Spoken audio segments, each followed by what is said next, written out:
This year marks the 75th anniversary of the end of World War II. One of the last places in Europe to be liberated was Holland. Many of the soldiers who brought freedom to that country were Canadians.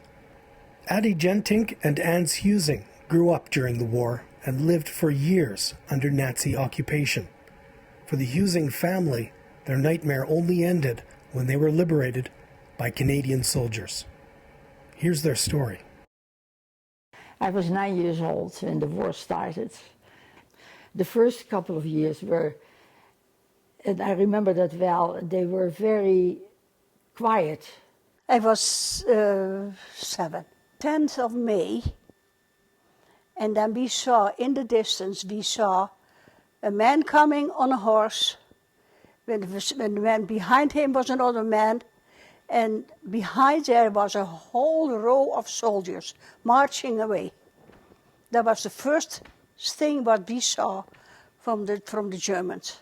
In the beginning, everything was fine. But then in 1942, that I remember, then they started to pick up the Jews. I still see myself sitting there with Esther was her name. We were talking to each other, and the next day she was gone. Now, where is she going? Where are they? They were playing games with us. You know, we had to be in the home at 8 o'clock at night. Everybody was supposed to be inside. I remember we were all outside, and then my dad said, we better hurry up because it's close to 8 o'clock. And then they came and they said, it's 8 o'clock. And my dad said, no.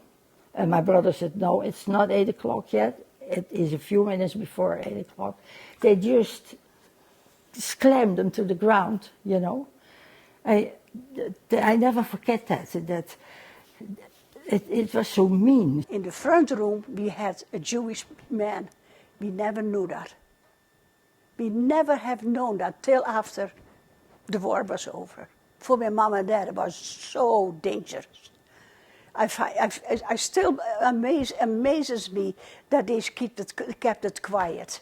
My brother was 8 years older than I am, and he was picked up and he was put into a slave labor camp, not a concentration camp, a slave labor camp. Then the fear started to come, and then the underground started, and that was very, very important for us, that the underground was there, for the Jews, of course. All of a sudden, you discovered that you couldn't trust each other anymore. Yeah. On the outskirts from Hogeveen, there were a row of houses, and the paratroops from France, they were planning to land there. And the Germans got to know that.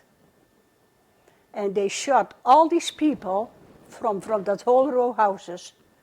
They shot them all. 21, my dad's cousin was in there with his wife and 3 kids. That was just before the liberation of Hogeveen. Now, as a child, how do you react on that? But when these tanks came in, that was fantastic. All those guys on the top and all the girls yelling and screaming.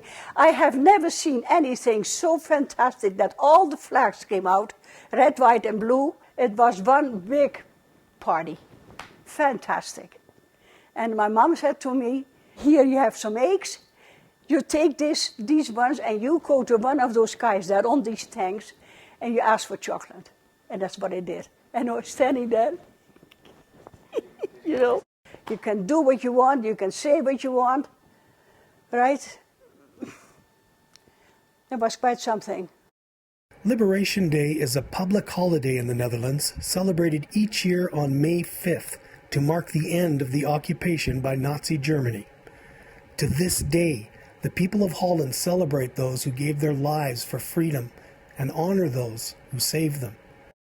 That when you see that famous the picture that they are landing on the beach, that always makes me cry. Then I think, here are those young guys, and they just go to their own death, you know? Cemeteries across Holland commemorate Canadian soldiers who fought to liberate Holland.